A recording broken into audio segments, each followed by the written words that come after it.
لوگ کہا کرتے ہیں بھائی یہ فلاں حدیث کہاں پر ہے، نہیں ملتی بعض وقت تو حدیث پاک ہمیں، مگر وہ کثرت کے ساتھ علماء کرام کی اور اللہ والوں کی کتابوں میں ملتا ہے کئی باتیں۔ تو آج اس کو جب میلاد نامہ امام حضرت محدث حسن علیہ رحمہ کے میلاد نامے کا جب انگلش ٹرانسلیشن کیا جا رہا تھا، اس وقت تخریج کرنا تھا، تخریج یعنی کون سی حدیث کہاں پر آئی ہے، کون سا واقعہ کدھر ذکر ہوا، اس کو تخریج کہا جاتا ہے، کون سی کتاب میں کہاں پر آیا۔ میں جب اس کا کام عاجز کے ذمہ تھا تو وہ جب کرنے لگا تو میلاد نامے کا کوئی واقعہ یا کوئی حدیث یا کوئی بات حدیث یا کوئی مستند تفاسیر کے باہر کی ہے ہی نہیں، جو ہے قرآن حدیث تفسیر سے ثابت ہے، حوالہ نہیں ہے خالی۔ اکثر ابا جان علیہ رحمہ بھی فرمایا ذلیل جو ہوتے ہیں دلیل مانگا کرتے ہیں، کہتے تھے ایک لوگوں کو کہنے کے لیے دلیل کہاں ہے، دلیل کہاں ہے؟ ارے بھائی دلیل کے بغیر اللہ والے کوئی بات نہیں کرتے۔ اگر کوئی کتابوں میں کوئی بات نظر نہیں بھی آ رہی ہے تو ہماری نظروں سے اوجھل ہوگی۔ اللہ والے وہ ہوتے ہیں جب آنکھ بند کرتے ہیں تو ان کے سامنے مصطفیٰ کے اقوال نظر آ جاتے ہیں، اور وہ میں اب میری اپنی وجدانی کیفیت کے لیے ایک واقعہ میں ذکر کرتے ہوئے آگے بڑھنا چاہوں گا۔ میرے اپنے پیر و مرشد ہمارے عبد الحفیظ صاحب بھی تشریف فرما ہے، حضرت ابو البرکات پیر خلیل اللہ شاہ صاحب علیہ رحمہ کا واقعہ ہے۔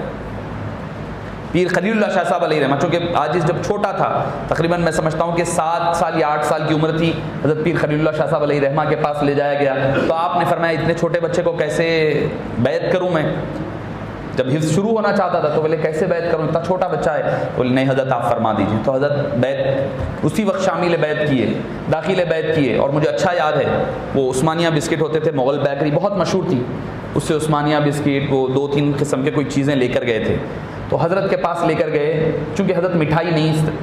نوش فرماتے تھے زیادہ، تو بسکٹ وغیرہ کھاتے، چونکہ بابا طبیعت سے واقف تھے، لے کر گئے تو حضرت ڈبہ کھول کر تشتری نکالے اپنی، اس میں 2 بسکٹ نکالے رکھے، اور پھر 2 اور بسکٹ نکال کے رکھ لیے، تھوڑی سی 2-3 چیزیں رکھے۔ حضرت کی جو نظافت اور فطری جو آپ کی طبیعت آپ کو بتانا چاہتا ہوں، اس کے بعد ڈبہ بند کر کے دے دیے، شہید اللہ صاحب یہ لے جائیے بچوں کو۔ نہیں حضرت آپ کے لیے بچوں کو لے جا، بولے میں نکال لیا نا، 2 بسکٹ میں عصر کے بعد کھاؤں گا چائے کے ساتھ، اور 2 بسکٹ تہجد کے لیے اٹھا کر رکھ لیا ہوں۔ آج کی تہجد کا جو آپ ناشتہ ہوگا آپ کی جانب سے ہوگا۔ تو وہ شان، وہ عظمت والی شان ہے، مجھے وہ واقعہ ابھی بھی یاد ہے اس وجہ سے۔ تو بابا حضور علیہ رحمہ حضرت پیر خلیل اللہ شاہ صاحب علیہ رحمہ کا ایک واقعہ اکثر ذکر فرماتے، کیا زجاجۃ المصابیح کا ترجمہ ہو رہا ہے، ترجمے میں علماء سارے بیٹھے ہوئے ہیں، حضرت عبدالستار خان صاحب علیہ رحمہ بھی ہے، حضرت غلام محمد صاحب، پروفیسر غلام محمد صاحب، بڑے بڑے لوگ، لطف علی صاحب، بڑے بڑے لوگ بیٹھے ہوئے ہیں، ترجمے کا کام ہو رہا ہے۔ ترجمے کے کام ایک جگہ رک گیا، کہاں پر جا کر سوال یہ ہوا کہ بھائی التحیات میں جب اشہد ان لا الہ الا اللہ جب پڑھتے ہیں، جب انگلی اٹھانی چاہیے یا نہیں اٹھانی چاہیے؟ حضرت کے عرس شریف میں بھی میں نے تقیہ ظہور شاہ میں واقعے کا ذکر کیا، اشہد ان لا الہ پر انگلی اٹھانی چاہیے یا نہیں اٹھانی چاہیے؟ اب علماء میں 2 گروہ بن گئے، خود حضرت ابو الوفا الافغانی علیہ رحمہ اس کے قائل نہیں تھے اٹھانے کی انگلی، تو ایک گروہ کہنے لگا اٹھانا چاہیے، دوسرے نے کہا نہیں اٹھانا، بحث و تکرار چلنے لگی۔ تو پیر خلیل اللہ شاہ صاحب بہت کم آیا کرتے، ہر دن نہیں آتے، اتفاق سے اس وقت آئے ہوئے ہیں، مجلس میں تشریف فرمائے، خاموشی کے ساتھ آپ کے، میں سمجھتا ہوں کبھی آدھا دن، پورا دن گزر جاتا، ایک لفظ نہیں بولتے تھے آپ، مگر